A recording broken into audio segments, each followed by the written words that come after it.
Bonjour à tous, certaines personnes m'ont demandé des mises à jour, et pour être sincère, je n'avais rien jusqu'à aujourd'hui. Pour commencer, des cousins du côté de mon ex-mari ont accueilli les garçons. Je les connais, ils sont adorables et je sais qu'ils offriront aux jumeaux une belle vie. Les nouveaux parents, qui les appellent Matt et Kim, ont parlé à mes filles et leur ont fait savoir que si elles voulaient un jour contacter leur demi-frère, il leur suffirait de les appeler. Sinon, elles pouvaient les considérer comme des cousins éloignés. Mes filles les ont remerciés, mais ont insisté sur le fait qu'elles ne souhaitaient pas vraiment avoir de relation fraternelle pour le moment, mais qu'en tant que cousines, cela pourrait peut-être se faire. Je leur ai proposé l'argent du compte partagé car ils sont de la même famille et ils m'ont dit de ne pas m'inquiéter car ils n'en avaient pas besoin. Qui m'a même insisté pour que j'utilise cet argent pour des vacances avec mes filles.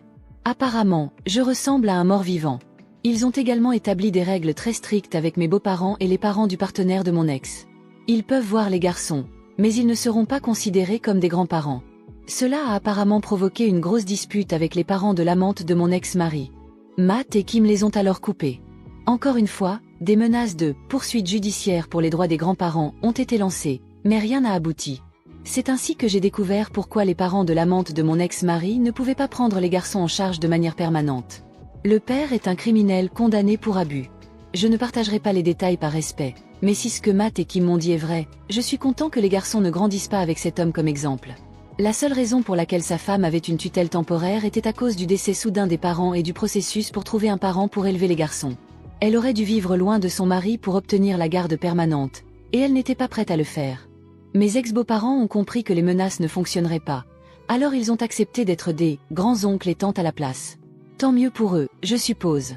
Ils veulent maintenant que je les laisse vivre avec moi et les filles puisqu'ils ont quitté la résidence assistée récemment et maintenant l'endroit où ils étaient n'a plus de place. Cet endroit a une longue liste d'attente et la seule raison pour laquelle ils ont été acceptés à l'origine, c'est parce que mon ex et moi avons proposé de payer 5 ans en totalité. Il leur restait encore 2 années complètes de paiement et j'allais payer pour eux. Après tout ce qu'ils ont fait subir à mes filles et à moi, je préfère brûler de l'argent dans un grill plutôt que de le dépenser pour eux. Je sais qu'ils veulent que mes filles et moi soyons leurs gardiennes. Je n'y penserai même pas. Mes filles ont leur propre chemin à suivre et en toute honnêteté, je veux envisager de rencontrer quelqu'un de nouveau.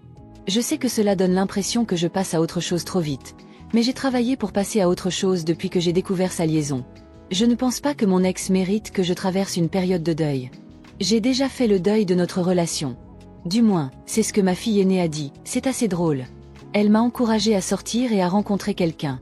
Nous avons toujours ce procès pour la garde de mes ex-beaux-parents en cours, et quelques autres problèmes que je mettrai à jour lorsque j'en aurai plus, mais je voulais au moins faire savoir à tout le monde que les garçons sont en sécurité, et ensemble.